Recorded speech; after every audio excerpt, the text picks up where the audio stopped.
안녕하십니까. 이재명이가 진짜 해도 해도 너무합니다. 자기 개인 변호사들을요, 온갖 공직으로 변호사비를 대납을 했잖아요. 근데 또 법제처장을 자기 개인 변호사를요, 법제처장으로 임명한 거예요. 정말 이거 해도 해도 너무한 거 아닙니까? 공직이 이런 식으로 변호사비를 대납하는 이런 게 공직입니까? 자기는 이게 변호사비는 거의 500만 원 원가 거의 실비로 주고, 실비도 안 되죠. 거의 무료변론이죠, 무료변론. 그러고 나서 이게 공직으로 나눠준다. 지금 이게 국회의원 빼고도 제가 파악한 게 5명입니다. 국회의원 빼고, 예를 들어 국회의원 중에 박균택, 양부남, 그 다음에 이건태, 그 다음에 김기표, 그 다음에 김동아, 이런 국회의원들 중에도 배지가 벌써 5명입니다. 대장동 변호사들이. 근데 그 빼고도 이번에 제가 파악한 것만 8명째입니다. 제가 모르는 사람이 있을 수도 있겠죠. 제가 아마 이재명 변호인단에 대해서는 뭐든 어떤 유튜브나 언론보다 제가 많이 안다고 저는 생각하는데, 그래도 또 제가 모르는 게 있을 수 있는데, 지금 5명 빼고도 제가 파악한 사람을 8명을 말씀드리고, 드디어 법제처장까지 조원철, 이재명의 대장동 변호사 조원철을 임명했다.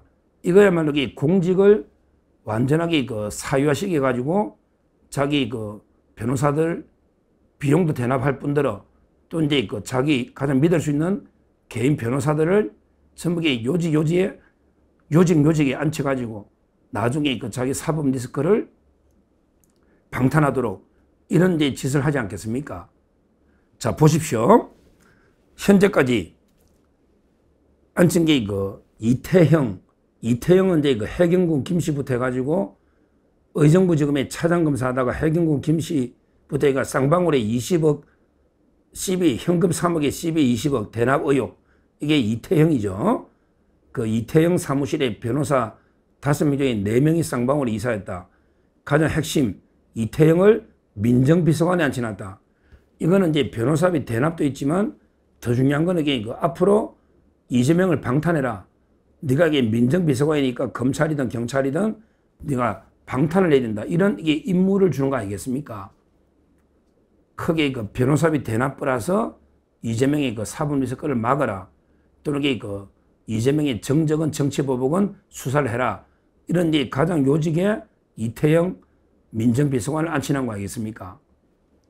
그 다음에 이태영 사무실에 있던 그 똘마니, 로스쿨론 똘마니 젊은 40살의 전치영을 공직기강 비서관이 얼마나 중요한 자리입니까? 전치영, 이 자리를 공직기강 비서관, 그러니까 한마디로 이태영 사단을 앉히는 거죠. 그게 실제 이재명의 사법 리스크를 총괄하고 변호사 선임에 관여해온 국회에 있다가 대통령실로 옮겨온 조상호는 방송도 많이 하고 금천구에 나가던 조상호가 민정실의 선임행정관, 옛날에 사법제도 개혁 이쪽을 담당하는 비서관이라는 말도 있고 선임행정관 말이 있는데, 하여튼 이 조상호가 민정실에 와 있습니다. 그 다음에 이장형 법무비서관, 이거는 판사 출신의 대북송금 때 들어온 이장형 대북송금 판사 출신, 그러게 법무비서관으로 해놨습니다.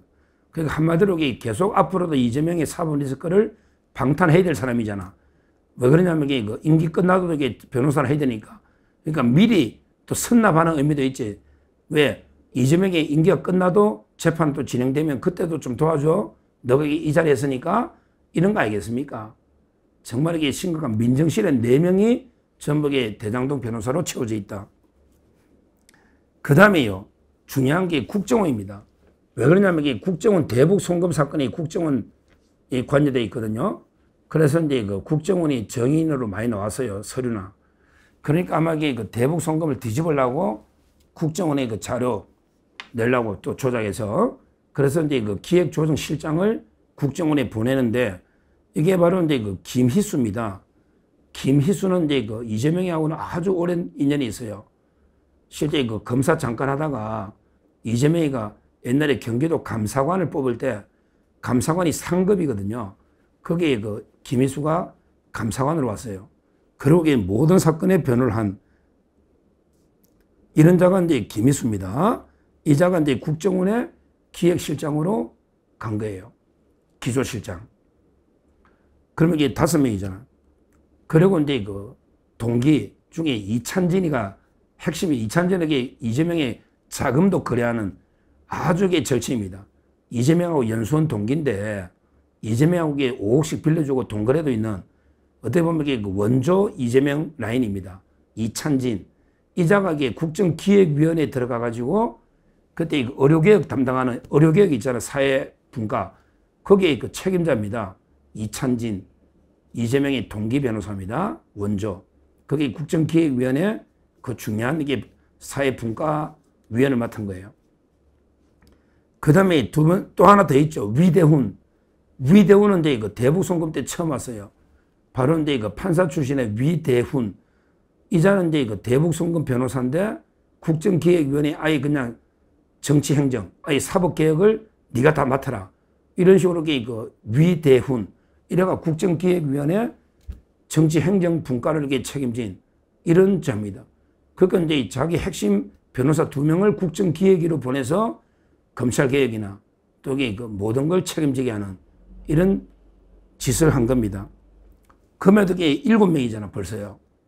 여기에 결국 바로 이제 어제 그 조원철 변호사를 이제 그 법제처장으로 임명했다. 조원철은 누구냐? 조원철은 제가 옛날에 이재명이 그 변호사비 대납할 때 몇 번 이야기했는데 대장동 사건에 그 합류했던 동기입니다. 조원철이가 62년생이에요. 62년생. 서울 출신인데 서울의 그 관악고등학교를 졸업하고 그 다음에 그 서울법대를 놓은 거예요. 그리고 이제 연수원 18기니까 이재명하고 연수원 동기입니다. 그리고 이제 그 판사를 하는데 고양법원장까지, 고양지원장까지 판사하다가 옷을 벗고 나왔는데 나오자마자 이재명의 대장동에 합류한 이런 게 이재명과 연수원 동기고 판사 출신인데 고양지원장까지 하고 바로 이제 그 대장동의 변호사로 들어온 이런 자가 조원철을 법제처장에 앉힌 거예요. 아니, 이완규 법제처장은 이게 진짜 실력자고 유명한 이런 분이 윤석열 대통령하고 몇십 년 지인이잖아. 동기고. 그런데 그때는 이완규를 앉혔다고 그렇게 욕을 하고, 아니, 윤석열 대통령 동기는 앉히고 그렇게 욕을 하고, 그러면 이재명의 동기는 앉히도 적임자고, 이런 내로남불이, 아니, 도대체 이런 내로남불이 어디 있습니까? 그리고 저는 이재명의 개인 변호사를 8명이나 요직에 앉힌데 이게 이재명 인사가 무난하다, 잘했다, 지지율이 60% 뭐 나오고, 이게 말이나 되는 이야기입니까? 우리나라 가치관이 왜 이렇게 무너진 겁니까? 우리나라가 왜 이렇게 무너진 겁니까? 도저히 상식이 무너져버린 거예요. 상식이. 이재명이가 무료 변호를 받고 자기 변호사 8명을 요직에 다 앉히면 전부 들고 올라가지고 비판하고 공격해도 시원찮은데 여기에 대해서 아무런 비판이 없어. 국민의힘은 도대체 뭐 하는 정당입니까?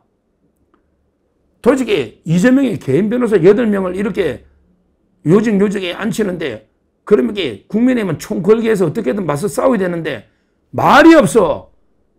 우리 국민들도 그러려니 하고 관심도 없는지, 뭐 자포자기하고 요즘 방송도 안 보고 누가 누군지 뭐 관심도 없는지 지지율 뭐 60%대 뭐 5주 연속 상승했다 리얼미터 말 없이 떠들고요.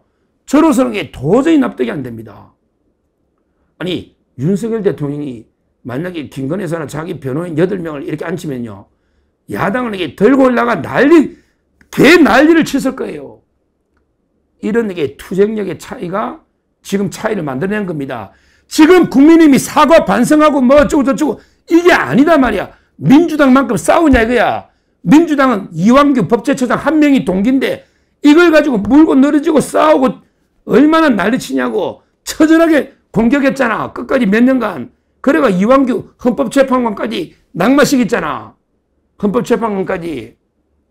그런데 우리 국민의힘은 8명이나 이런 말도 안 되는 게 인사를 했는데 이완규 처장은 그래도 윤석열 이런 게 범죄 변호는 아니잖아요. 동기지만.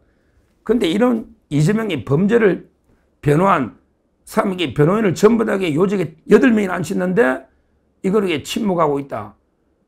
이런 게 투쟁의 차이가 결국에 민주당과 국민의힘의 차이를 만들어낸 거예요. 사과 100번, 1000번, 10,000번 해봤자 달라집니까? 투쟁을 하고 싸워야죠. 야당의 역할을 포기하는데 이게 되겠습니까? 정말 심각한 문제다. 이걸 제가 분명히 말씀드리고요. 저는 끝까지 이거는 이재명이 변호사비 되나고 제가 끝까지 물고 늘어냈기 때문에 앞으로 많이 남았어요. 이성엽이가 헌법재판관은 못 갔지만 또 이성엽이가 청문회 없는 자리에 어디 보낼지 이성엽 변호사도 지켜봐야 되고 제일 핵심은 김종건 변호사 어디 가느냐, 그 다음에 이광범 LKB 대표가 어디 가느냐, 이게 핵심입니다. 이광범, 김종건, 이성엽 아직도 많이 남아있는데 어디까지 하는지 한번 보자고요. 저렇게 끝까지 물고 늘어질 겁니다. 이게 언젠가는 사고 터지고 언젠가는 문제가 될 거다. 이렇게 말씀드립니다. 감사합니다.